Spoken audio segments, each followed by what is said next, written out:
송하진 도지사가 오늘 3선 도전을 선언했습니다. 지난 8년의 전북도전 과제를 성공적으로 마무리해 전북발전축을 본궤도에 올리겠다며 지지를 호소했습니다. 현대자동차 전주공장에서 한 40대 노동자가 설비에 끼어 숨지는 사고가 발생했습니다.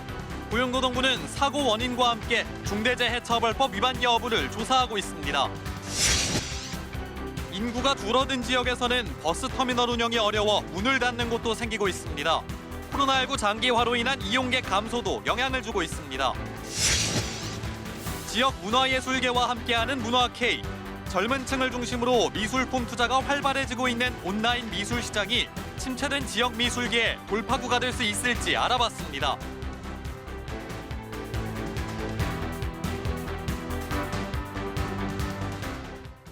시청자 여러분 안녕하십니까? 전북 7시 뉴스입니다.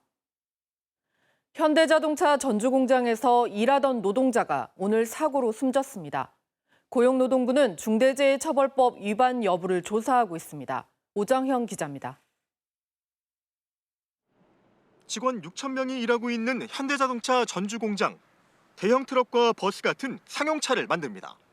여기서 일하던 노동자가 작업 도중 숨지는 사고가 났습니다. 대형 트럭 조립 공정 마무리 단계에서 트럭 본체를 앞으로 기울여 조립이 잘 됐는지 살피던 41살 직원이 갑자기 내려앉은 본체에 끼어 머리를 심하게 다친 겁니다. 사고 뒤 곧바로 병원으로 옮겨졌지만 끝내 숨졌습니다. 숨진 노동자는 현대차 소속 정규직 직원으로 2007년부터 일해온 것으로 확인됐습니다. 현대차 전주 공장이 설립된 이후 생산 라인에서 노동자 사망 사고가 난 건 이번이 처음입니다. 사고 당시 작업자는 안전모를 쓰고 있지 않았던 것으로 조사됐는데 현대차의 평소 산재 예방 매뉴얼이 미흡했는지는 앞으로 따져봐야 합니다. 사고 원인 같은 것들은 어느 정도 이제 조사가 끝나야지 저희도 내용을 알 수가 있고요. 위에서 낙하물이 떨어질 만한 게 없는 건조한 것 같고 다른 특별한 발생들은 아마 없는 걸로 알고 있습니다. 고용노동부는 곧바로 작업 중지를 명령하고 사고 원인과 함께 중대재해처벌법 위반 여부를 확인하고 있습니다. KBS 뉴스 오정현입니다. 송하진 전북도지사가 3선 도전을 공식화했습니다. 송 지사는 지난 8년 동안 추진해온 과제들을 성공적으로 마무리해 전북발전축을 본궤도에 올리겠다며 지지를 호소했습니다. 이수진 기자가 취재했습니다.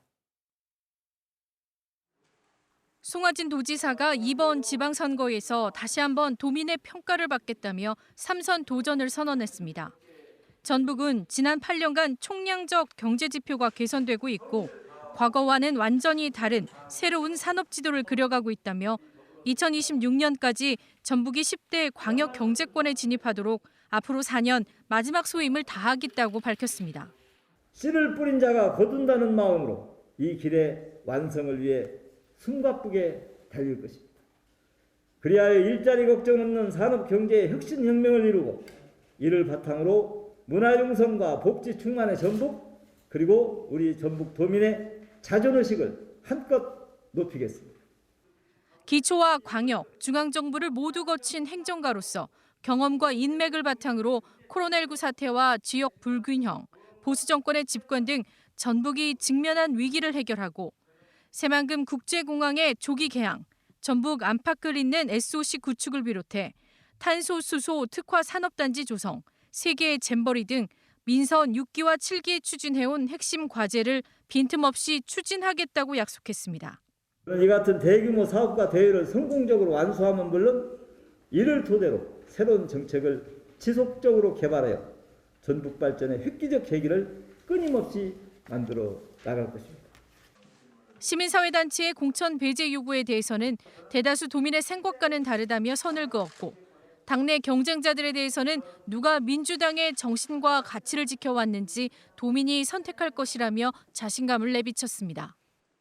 저는 도민에게 모든 선택의 권한을 돌려드리고 그 선택에 따르는 것이 정치인으로서 최소한의 자세다 이렇게 생각을 하기 때문에 새로운 선거 국면이 결코 저에게는 불리한 것만은 아니다. 역대 가장 많은 후보가 나선 도지사 선거. 본선만큼 치열한 민주당 내 공천 경쟁에서 누가 최종 승자가 될지 주목됩니다. KBS 뉴스 이수진입니다. 잠시 후에는 송하진 도지사와 함께 더 자세한 이야기 나눠봅니다. 다음 소식입니다. 도지사와 시장 군수, 국회의원 등 고위공직자들의 재산 현황이 공개됐습니다. 6월 지방선거에 나서는 현직 단체장과 국회의원을 중심으로 재산 내역을 살펴봤는데요. 1년 전과 비교해 어떻게 달라졌을까요? 안태성 기자입니다. 송하진 지사가 지난 1996년 매입한 농지입니다. 면적은 1,700여 제곱미터, 25년 넘게 갖고 있다 지난해 말 다른 사람에게 넘겼습니다. 완주 구의에 소유하고 있던 임야 일부도 비슷한 시기에 정리했습니다. 송 지사가 올해 신고한 재산 가액은 27억 3천만 원, 한 해 전보다 2억 2천만 원가량 늘었습니다. 서울 강남에 갖고 있는 아파트 가격이 크게 올라선데 송 지사는 전북에 따로 집을 마련하지 않고 8년째 관사를 쓰고 있습니다. 송 지사를 포함해 오는 6월 지방선거에 출마하는 전북 지역 현직 단체장은 모두 11명. 최근 1년 새 재산이 얼마나 늘고 줄었는지를 들여다봤더니 송 지사의 재산이 가장 많이 늘었고 신민 임실군수, 장영수 장수군수, 정원율 익산시장, 권익현 부안군수 등이 뒤를 이었습니다. 부동산 가격 상승, 예금 증가 등의 영향으로 대부분 늘었지만 유일하게 강임준 군산시장만 재산이 줄었다고 신고했습니다. 정원율 익산시장은 지역에서 전세로 살면서 서울에 본인 명의의 아파트를 갖고 있습니다. 도지사 선거에 출마하는 안호영, 김윤덕 두 국회의원의 재산 내역도 공개됐습니다. 1년 전과 비교해 안 의원은 1억 3천만 원, 김 의원은 1억 2천만 원 늘었습니다. KBS 뉴스 안태성입니다. 도지사 출마를 선언한 민주당 안호영 의원은 오늘 기자회견을 열고 전북 새만금 특별자치도 지정으로 낙후와 지역 소멸의 위기를 돌파하겠다고 공약했습니다. 특별자치도로 지정되면 정부의 광역시급 예산을 확보할 수 있고 전북과 전국을 잇는 교통, 물류, 관광 기반을 만들어 지역 발전의 전환점을 가져올 수 있다고 강조했습니다. 관련 특별법도 곧 발의할 예정이라며 국회 본회의 통과를 자신했습니다. 김윤덕 전북도지사 예비후보는 오늘 전주시청에서 기자회견을 열고 전주시청과 전주 역세권 개발, 대한방직터와 아중호수 관광 개발 등 전주 4대 대규모 개발을 통해 전북 경제 대전환을 시작하겠다고 말했습니다. 드론 혁신 도시를 위해 무인 항공 혁신 산단 조성과 한옥마을의 친환경 관광 트램 도입, 옛 기무부대터 문화복합공원 조성, 영화 촬영 시설 집적화를 통한 영화특별시 전주 등을 공약했습니다. 황호진 전북교육감 예비후보는 오늘 전북교육청에서 기자회견을 열고 진로교육의 활성화와 개인 맞춤형 진학교육을 강화하겠다고 공약했습니다. 진로진학 상담버스 드림온을 운영해 외부 대입 전문가를 활용하고 전북 진로진학정보센터의 교육과 상담 기능을 확대하는 한편 AI 진로체험관과 직업체험관을 설립하겠다고 약속했습니다. 학교별로 진로 진학 전담 인력을 대폭 확충하고 마이스터고와 특성화고의 학과를 개편해 지역 산업 자원과 연계하겠다고 말했습니다. 이번에는 6월 지방선거에 나설 시장 군수 후보들의 출마 선언과 정책 공약을 정리했습니다. 김경민 전 윤석열 선대위 전북 공동선대위원장이 국민의힘 소속으로 전주시장 선거에 출마하겠다고 밝혔습니다. 이념 논리에서 벗어나 전북의 30년 일당 독주 체제를 변화시키자며 디지털 플랫폼 중심 도시 구축, 소통과 협치 행정, 조직의 창조적 혁신 등을 공약했습니다. 김성수 전 부안군의회 의장이 군민이 주인인 신명나는 부안을 만들겠다며 부안군수 출마 선언을 했습니다. 격포 위도관 연륙교 건설, 청호 저수지와 고마 저수지 수변 관광 테마파크 개발, 의료 복지 지원금 지급 등을 공약했습니다. 구형보 전 전라북도 복지여성국장이 적극적인 행정으로 미래가 있는 지역을 만들겠다며 김제시장 출마를 선언했습니다. 농업 기반 6차 산업 추진, 차별 없는 복지 실현, 지역 경제 활성화, 문화 향유와 체육 활동 확대 등을 공약했습니다. 민주당 유창희 전주시장 예비후보는 사회복지시설 공공성 강화를 전제로 사회복지 종사자들에게 동일 처우를 보장하는 전주형 단일 임금 체제를 공약했습니다. 민주당 조지훈 전주시장 예비후보는 시민 생애 주기별 일자리 전략을 수립하고 시기별 진로와 직업 설계, 상담 등을 상시화하겠다고 공약했습니다. 민주당 이중선 전주시장 예비후보는 효자 공원묘지 인근에 종합영상 퓨처파크를 조성해 영상산업을 육성하고 황방산 터널 등 대체도로를 개설하겠다고 공약했습니다. 민주당 우범기 전주시장 예비후보는 전주시 보훈수당을 월 10만 원으로 인상하고 보훈단체 운영비와 사업비를 현실화하겠다고 공약했습니다. 무소속 이명택 익산시장 예비후보는 다문화 가정과 저소득계층 청소년을 위한 무료 온오프라인 교육 멘토링 제도 도입 등으로 무너진 교육 사다리를 복구하겠다고 밝혔습니다. 민주당 김상훈 군산시장 예비후보는 열악한 군산 버스터미널을 이전하거나 리모델링해 관광명소로 조성하고 인근 상권도 활성화하겠다고 공약했습니다. 전주시장 출마 예정자인 임정엽 전 완주군수가 예비후보 부적격 판정을 한 민주당 전북도당 검증위원회의 결정을 받아들일 수 없다며 중앙당에 낸 이의 신청이 기각됐습니다. 임 전 군수는 민주당 소속으로 전주시장 선거에 나설 수 없게 돼 무소속 출마 여부 등 거취에 관심이 쏠리고 있습니다.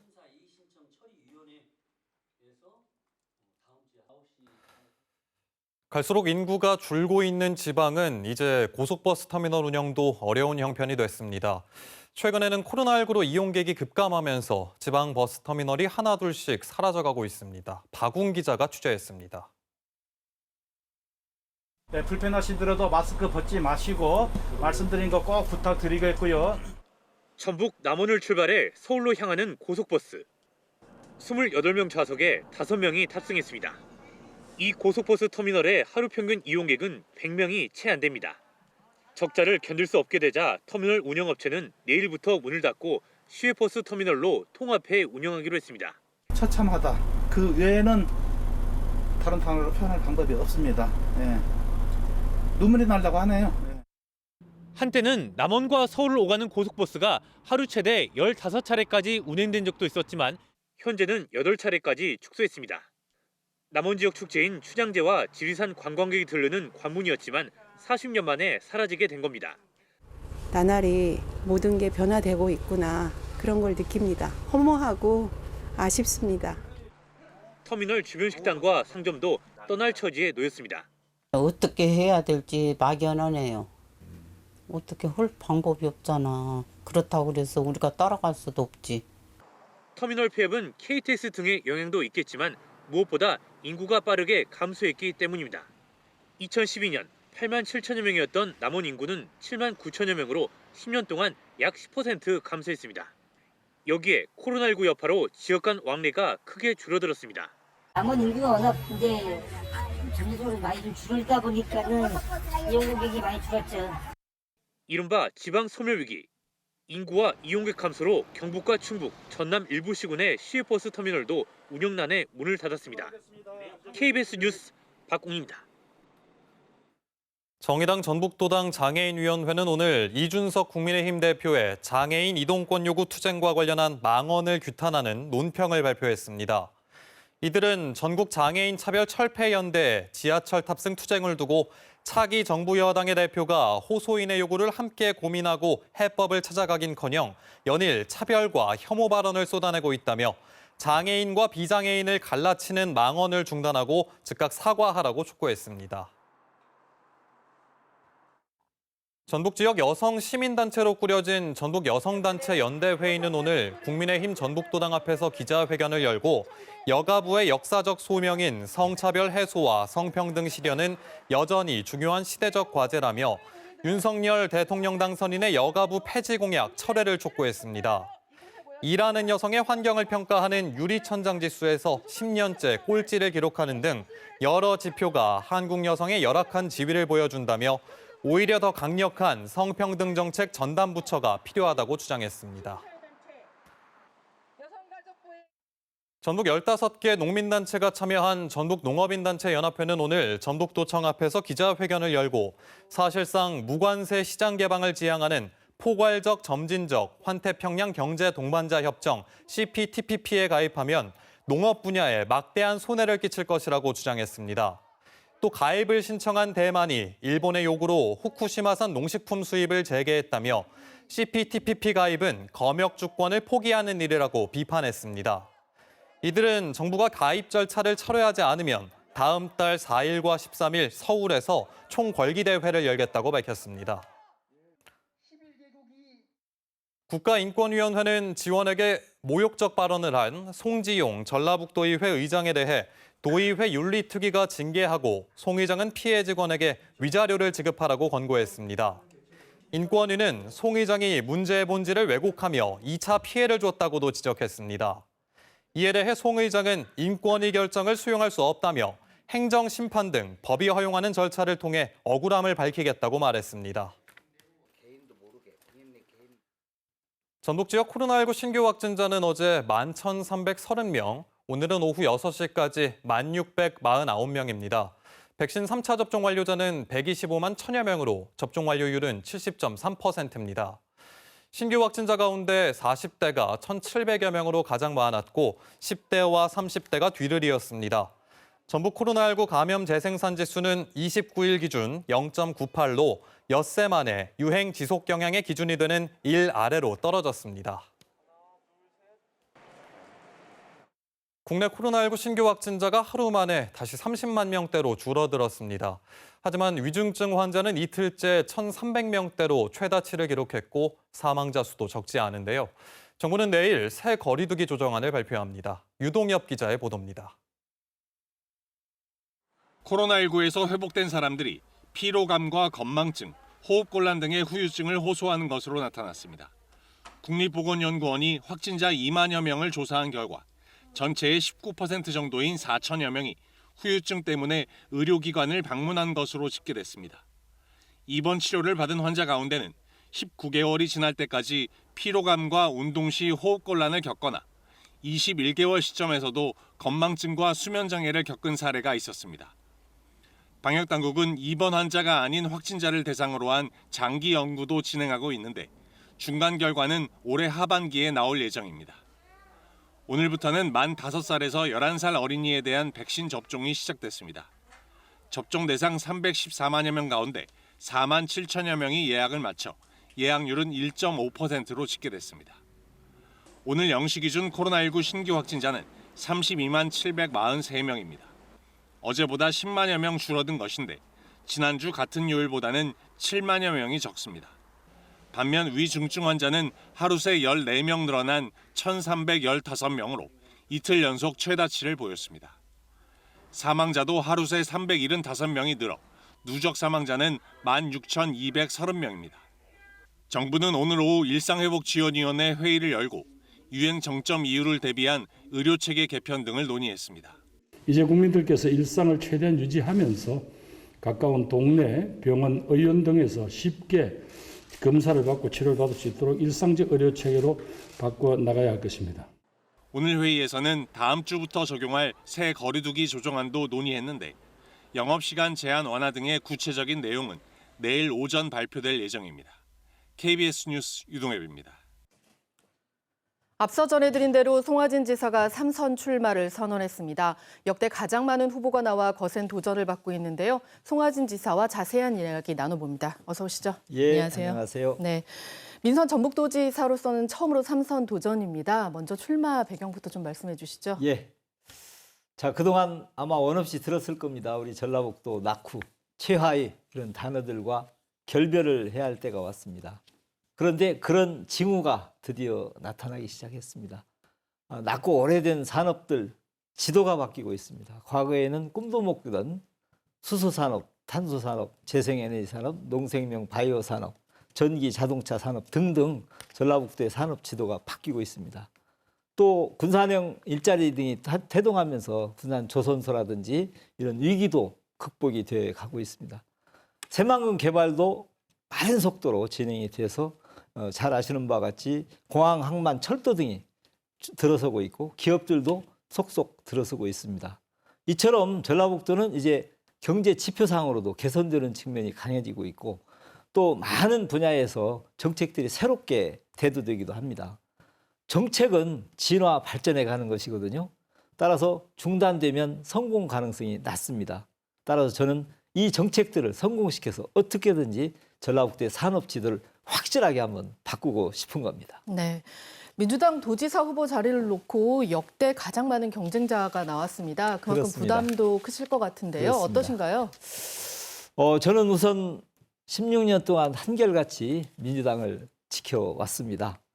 16년간 4번의 출마를 통해서 어느덧 중진 정치인으로 저도 컸다. 저는 이렇게 생각을 합니다. 잘 아시는 바와 같이 저는 전국 시도지사 협의회 회장도 맡고 있고 우리 당에서는 참 좋은 지방정부 공동위원장도 맡음으로써 저의 위상도 상당히 높아져 갔다. 저는 이렇게 생각을 합니다.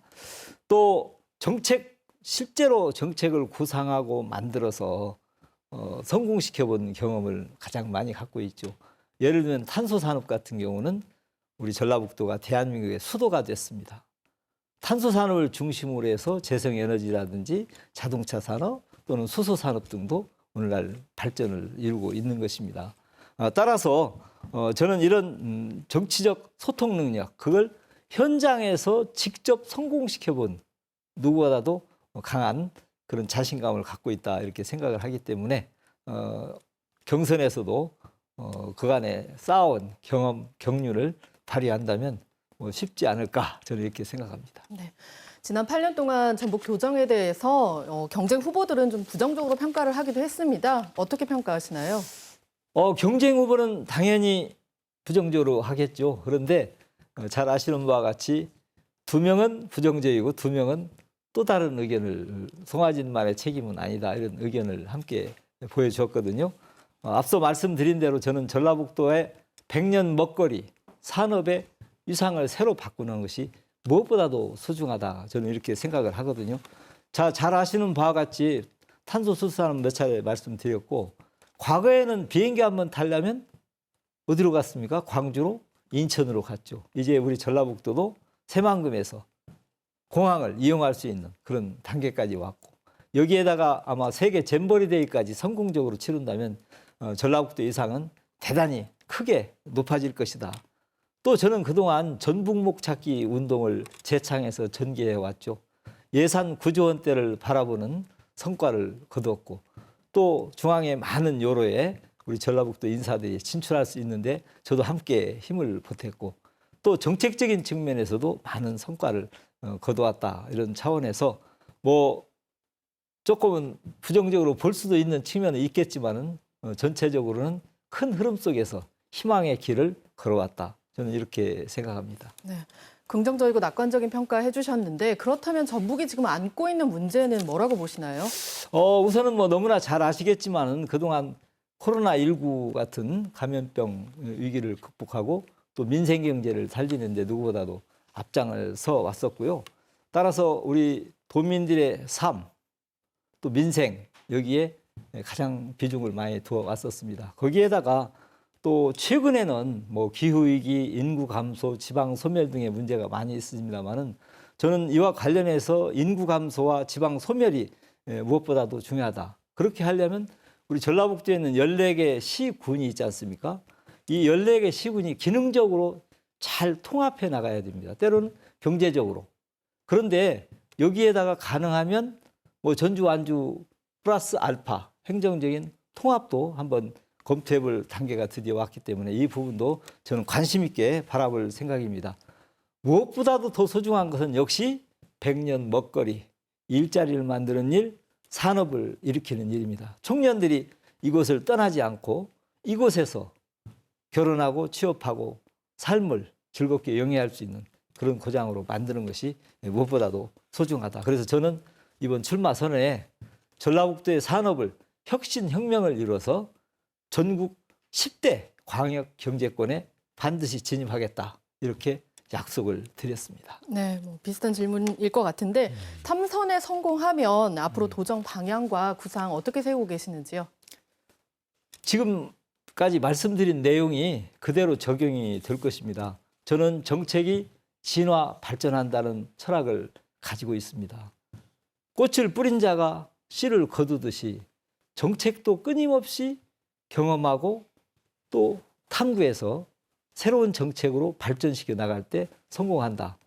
과거에 제가 탄소 산업을 일으켜서 16년 전에 일으킨 탄소 산업이 오늘날 대한민국의 탄소 산업이 됐고 법적인 제도적 장치가 다 마련돼서 오늘날은 전라북도가 탄소 산업의 수도다.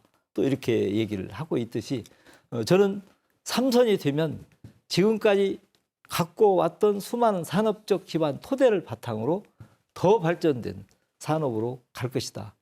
산업의 체질을 바꾸고 생태계를 바꿔서 경제 지표들을 상향시켜서 결국은 전라북도가 이제 하위권 도시가 아니다. 전라북도는 제법 성장하는 도시로서 10위권 내에까지는 들어서야 되겠다. 이것을 목표로 삼고 3선의 의미를 더 강하게 도민들에게 어필할 생각입니다. 네. 그런데 민주당의 대선 패배로 전북이 5년 만에 다시 야당 지역이 됐습니다. 상당한 정치력이 요구되고 있는데요. 그렇습니다. 어떻게 대처해 나가실 계획이신가요? 저는 과거 10년 동안 이미 야당, 시장, 도지사를 했습니다. 그리고 우리 민주당 도지사도 했습니다. 또 저는 이 전라북도 사회에 현재 중량감 있는 정치인이 없다 이런 얘기들을 많이 하고 있습니다. 제가 개인적으로보다는 전라북도 전체 경제적인 위상 측면에서 이제는 무게감 있는 3선 이상의 중량감 있는 정치 나올 때가 됐다. 특히 야당이 됐기 때문에 더 그렇습니다. 과거 10년 플러스 문재인 정부까지 해서 16년 동안 정치 경험 속에서 저는 수많은 교분들을 쌓아왔습니다. 그분들이 모두가 다 저한테는 자산이죠. 이 자산을 활용하면 얼마든지 쉽게 저는 이 위기를 극복할 수 있다. 과거 10년의 경우에도 결코 어려움이 없었습니다. 또 새 정부도 틀림없이 전라북도의 실상을 잘 알기 때문에 우리 전라북도를 포용할 것으로 보고 있고 저는 그 길에 앞장을 서겠습니다. 네. 마지막으로 전북 도민들에게 꼭 하시고 싶은 말씀 있으시다면요? 누구나 다 자기 고향을 위해서 일을 하고 싶어 합니다. 저는 우리 도민 여러분들께서 정말 신뢰를 많이 해주셔서 그동안 우리 전북 고향의 발전을 위해서 일할 수 있었습니다. 지금까지 말씀드린 대로 저는 이제 무게감 있는 정치인으로서 그리고 도지사로서 전라북도의 산업을 혁신시켜서 전국에서 10대 광역 경제권 안에 들 수 있는 힘찬 전라북도를 건설하는 데 앞장을 서겠습니다. 다시 한번 저에게 힘을 주시고 신뢰 부여해 주시기를 부탁을 드리겠습니다. 도민 여러분 감사합니다. 네, 말씀 여기까지 듣겠습니다. 고맙습니다. 예. 다음 소식입니다. 민주당 전북도당은 오늘 공직선거 후보자 추천관리위원회를 열고 전북 도민 눈높이에 맞는 엄격한 검증을 통해 전북의 미래 4년을 이끌 인재를 발굴하고 추천하겠다고 강조했습니다. 내일부터 오는 7일까지 공직선거 후보자 공모를 시작하고 만 49세 이하 후보자와 중증장애인 후보자는 등록 심사비를 절반으로 줄여주기로 했습니다.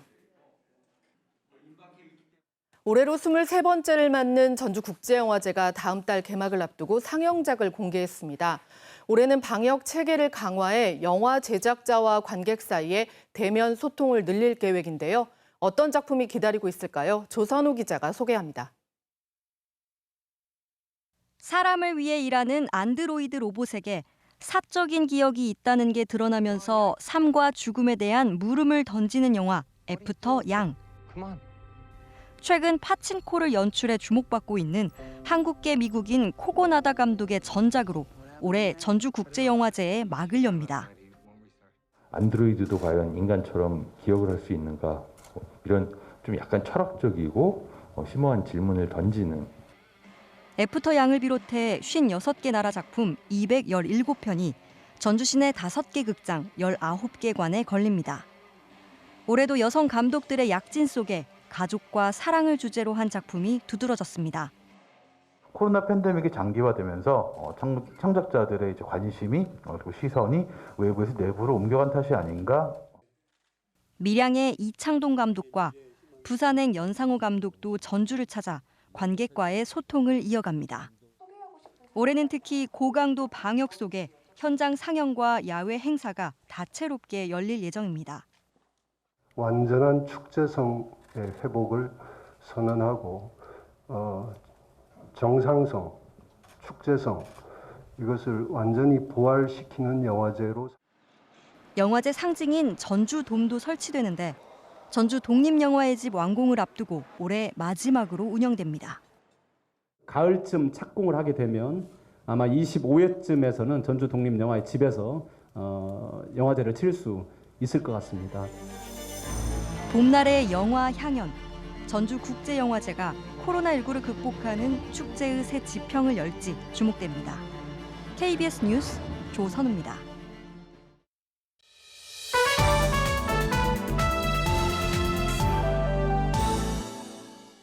문화K 시간입니다. 코로나19로 인해 지역 미술시장 역시 침체됐죠.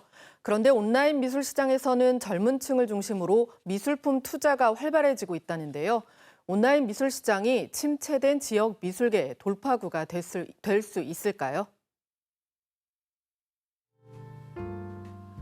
민주주의에 대한 갈망을 표현한 전북 지역 작가의 작품입니다. 지역 작가들의 개성이 살아있는 이 작품들은 전체를 사지 않아도 일부만 소유할 수 있습니다. 온라인 사이트를 통해 한 작품을 조각으로 나눠서 적은 돈을 내고 소유할 수 있는 겁니다. 소유권을 주식처럼 사고 팔 수도 있습니다. 20대 젊은 세대들이 미술품에 굉장히 관심을 가지고 투자를 많이 하고 있습니다. 소자본으로 그 작품의 지분을 이렇게 자기가 소유할 수 있기 때문에 아마도 그런 젊은 세대들의 관심도가 더 많이 높아질 거라고 예상하고 있습니다. 팔로 찾기가 쉽지 않은 지역 작가들의 기대는 큽니다.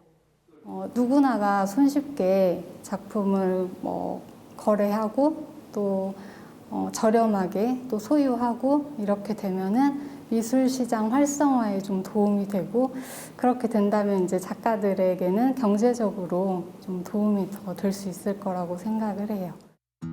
코로나19로 인해 온라인 미술 경매 역시 젊은 층을 중심으로 주목받고 있습니다.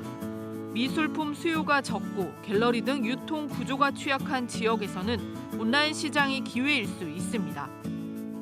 신예 작가분들의 작품도 좋은 작품들이 분명히 있거든요. 그래서 옥션에서도 그런 변화에 발맞춰서 새로운 작가를 발굴해서 그런 작가들의 작품도 어느 정도 이제 시장에서 거래가 될 수 있게끔. 암호화 기술을 적용한 디지털 작품 거래 시장도 폭발적으로 성장하고 있습니다. 하지만 우려도 적지 않습니다.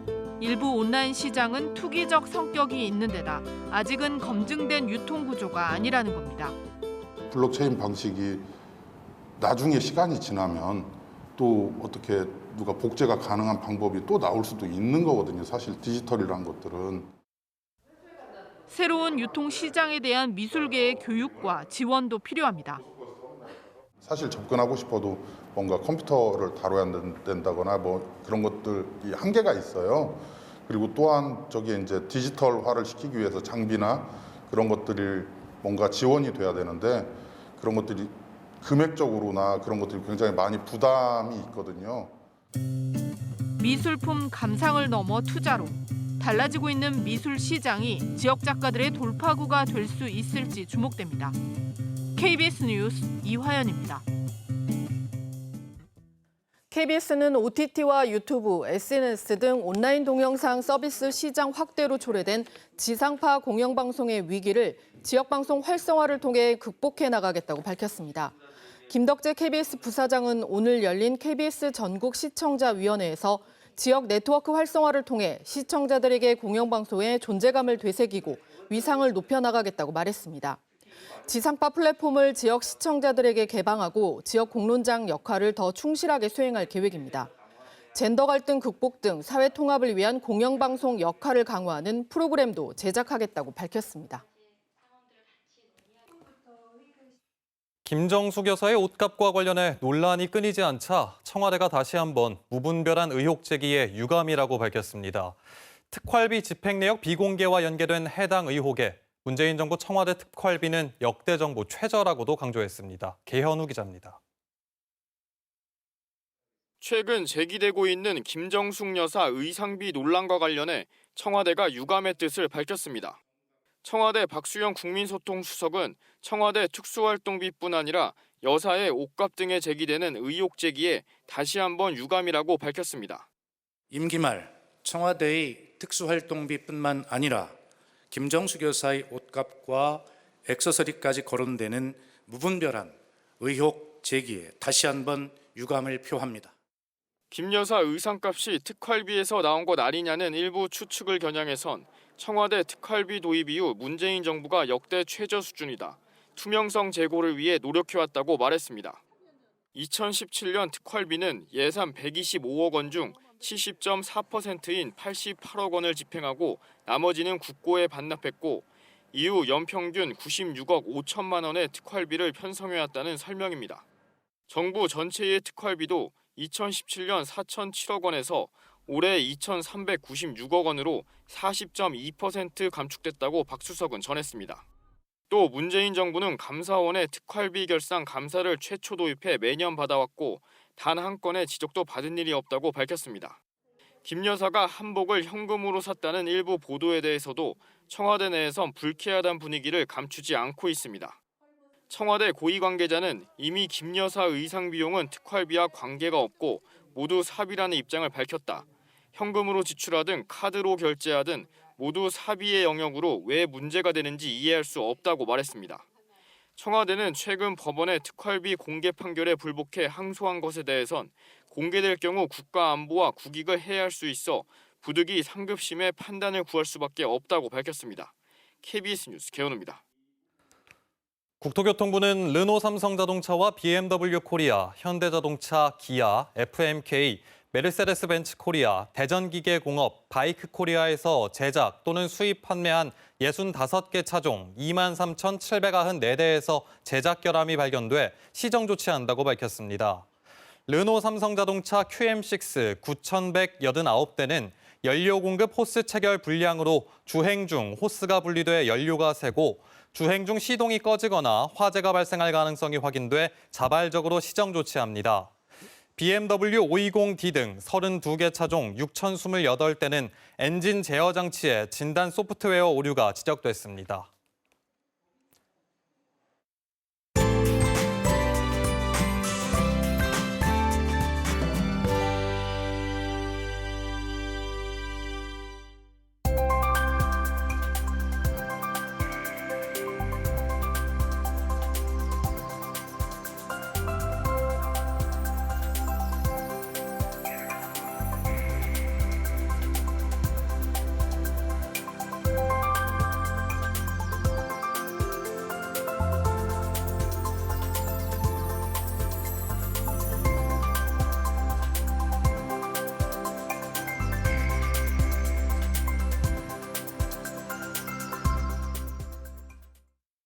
뉴스를 마칩니다. 시청해주신 여러분 고맙습니다.